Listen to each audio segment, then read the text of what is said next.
मेरा नाम है हरिया, मैं काम करता हूँ बहुत बढ़िया, खाता हूँ खाना और रोज गाता हूँ गाना।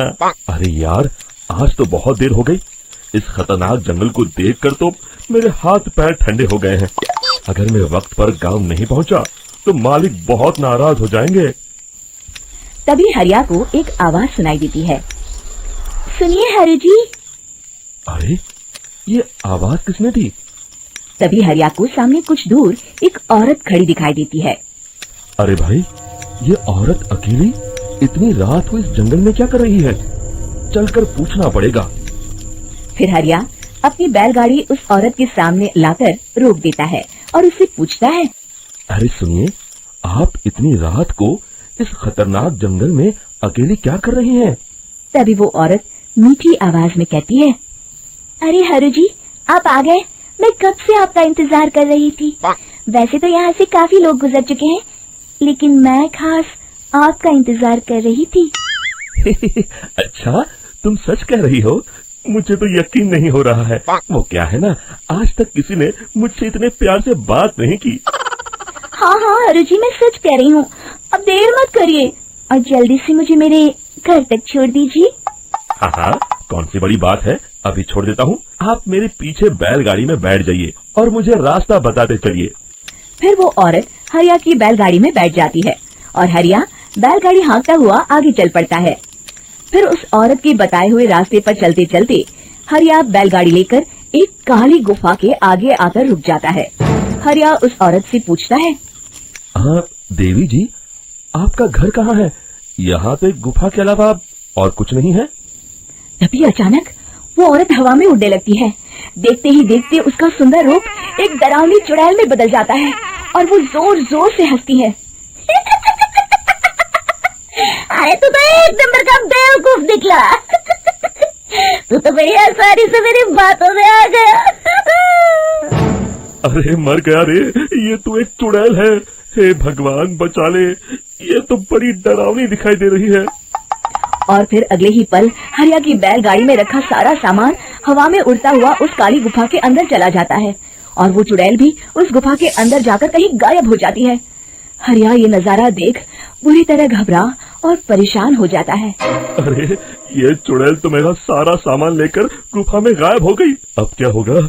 अगर मैं गांव खाली हाथ गया तो मालिक मेरी अच्छी खबर लेंगे। मेरी इस बात का कोई यकीन भी नहीं करेगा। फिर आखिर वही हुआ। हरिया के मालिक चंपक सेठ को हरिया की किसी भी बात पर रत्ती भर भी यकीन नहीं हुआ। चंपक सेठ को लगा हरिया झूठ बोल रहा है और उसने ही लालच में आकर सारा सामान हड़प कर लिया है। फिर हरिया को बेईमान समझकर चंपक सेठ उसे काम से निकाल देता है। अगले दिन अपनी दुकान में परेशान बैठा चंपक सेठ गुस्से में बड़बड़ाता है। अरे, दुकान में तो सामान बिल्कुल भी नहीं है। अब मुझे ही शहर जाकर सामान लाना होगा। फिर वो अपनी बैलगाड़ी लेकर शहर चला जाता है। शहर से सामान लेकर जब चंपक सेठ वापस गांव लौट रहा होता है, तभी उसे एक आवाज सुनाई देती है। चंपक जी, ओ चंपक जी। अरे, ये तो कोई मेरा नाम लेकर मुझे पुकार रहा है।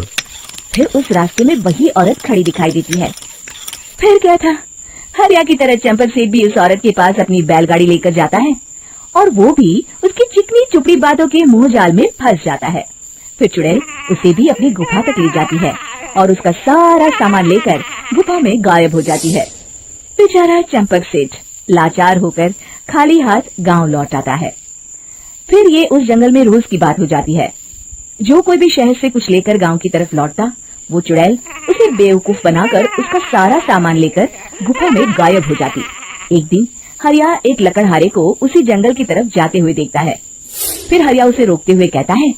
अरे भाई, क्यों अपनी मौत को दावत दे रहे हो? मेरी बात मानो, आगे जंगल में मत जाओ। वहाँ एक बड़ी भयानक चुड़ैल रहती है।